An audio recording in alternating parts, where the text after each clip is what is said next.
Hello, this is Toshi Shimada, music director and conductor of the Eastern Connecticut Symphony Orchestra. We have a wonderful concert coming up this Saturday, March 18th at 7:30 p.m. at the Garde Arts Center in New London.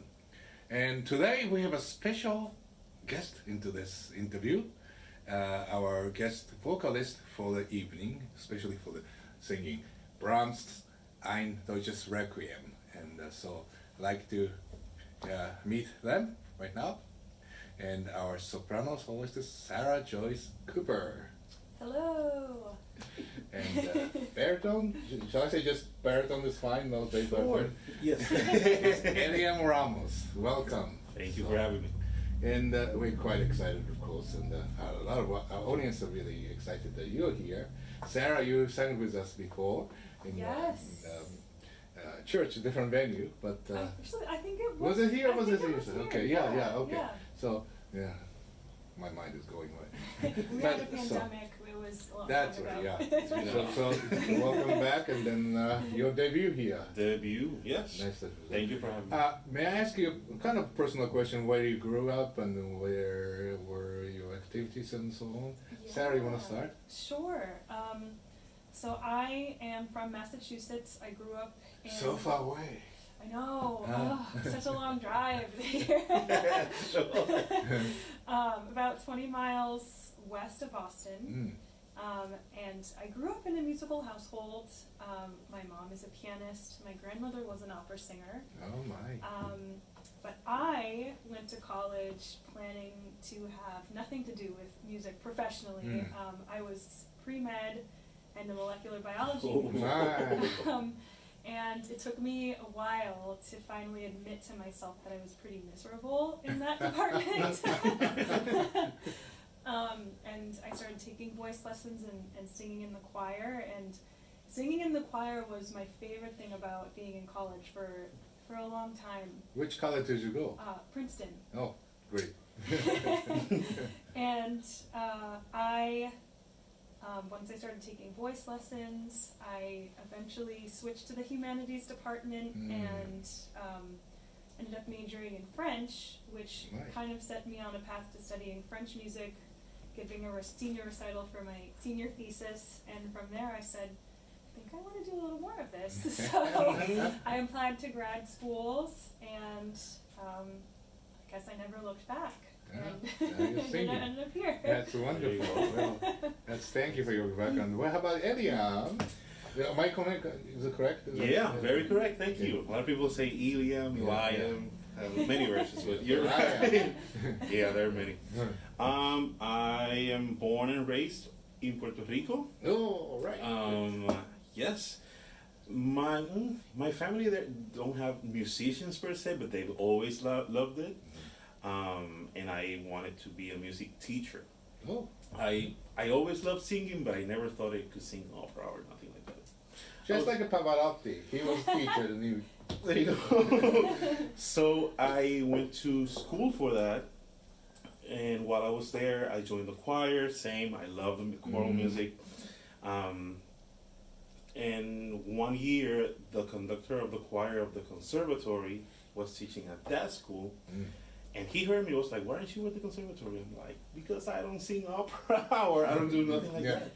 But he was like, no, you can study education there, like to be a music teacher.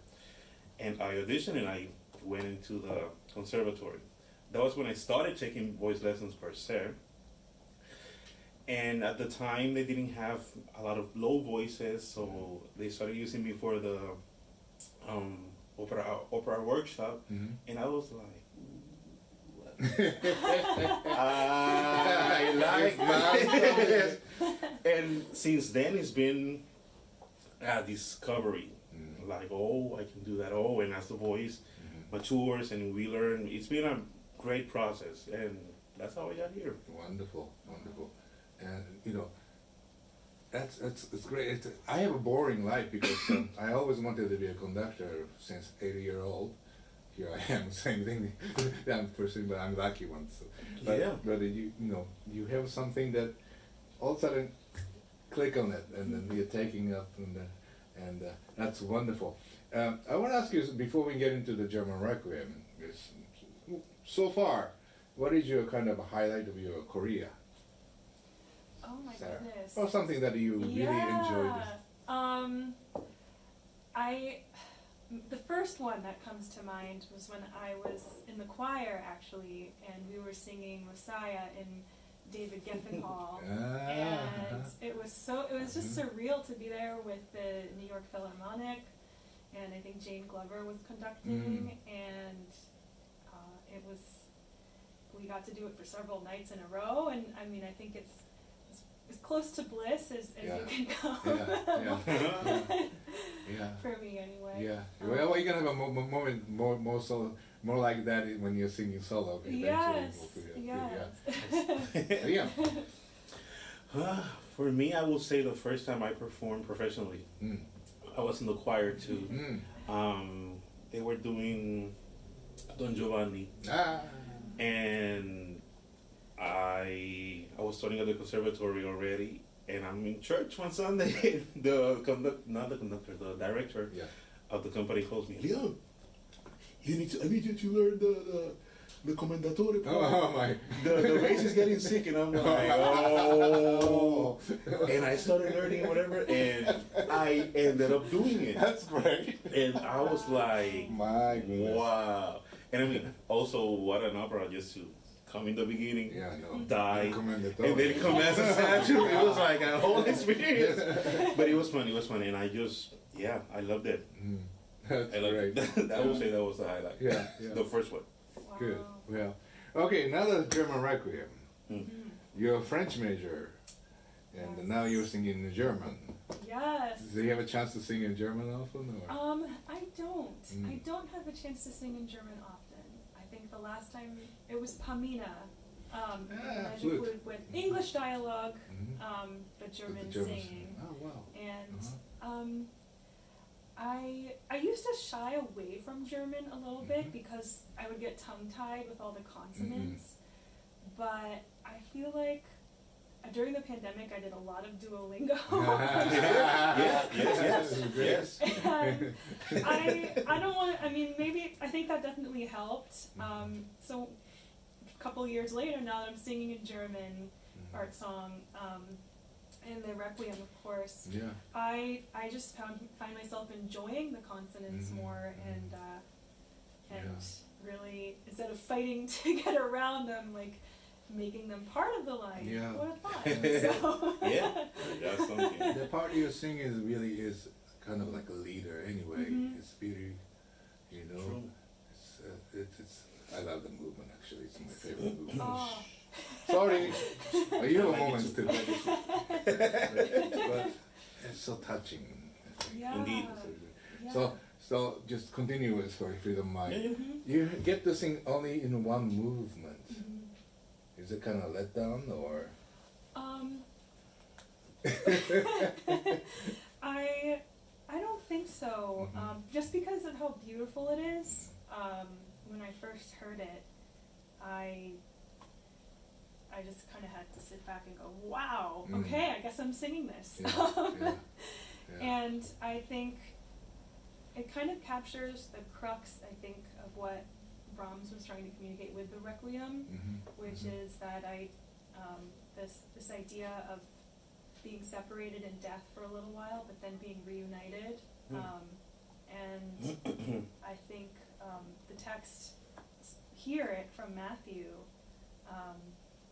when Jesus is speaking to his apostles, you have me now for a little while, but then I'll come to you again. I can't think of a better summary. This whole Requiem is, it is true. And it's just, but think that this was originally, this movement was not in there. And 10 years later he felt to including it. So I'm glad he did. Now let's talk about your part. It has a really kind of a prominent, important part. So it's more like a reciter, telling this Bible stories, anything. So what do you take of it? What do you feel when you're singing, or whatever you want to say about the movement? Well, especially since I will say it was like 3 weeks ago or maybe 4, I lost someone that it was close to me. Yeah. So being able to sing this, it's like, part of the same thought process that I've been having. It's like, well, Lord, help us to understand that we all are gonna go there, but we will meet eventually. And so it had a lot of. There's a lot of mixed emotions there. Yeah. But it's deep, and I like how he explores the with the tempo, the color, the tessitura. It's like this grief. It's heavy. It's heartfelt. Yeah. But it's good too. It's good. Go through that whole thing. Yeah. Yes. But it's not unlike the other Catholic Requiem in Latin. This is. Actually recommending for the living person who left. Exactly, for the who ones left that our world, and another person departed. Right. So and I think the important words is trust, which is comfort. Constantly seeking for comfort. How do we get comfort? So at the very end, there's kind of answer to it. It's a very interesting piece. And which movement are your favorite? I should have asked you this question. I asked the other soloist for other pieces. I will say the third, the first one that I sing. Yeah. That one, that introduction, just Lord, help me, Behold, yeah, and then it's a mystery. It's like the first one. Okay. Good. So. Well, I just wanted to make sure that you're not singing the chorus. You mentioned the chorus and chorus. Right. You're the soloist, and we have, as you heard, we have a guest vocalist, soloist in this concert, and Sarah Joyce Cooper and Eliam Ramos. And can I ask you a question? Have you sung this piece before? I have not. Good. Oh.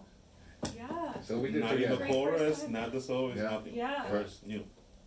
This is my about 18th time. Wow. And it's gonna be the best one, Yeah. Yes. I once did it in English, and I was sorry. This should be done in English. Just doesn't. The English words doesn't support this piece. Got it. We're doing German. I just wanted to make sure.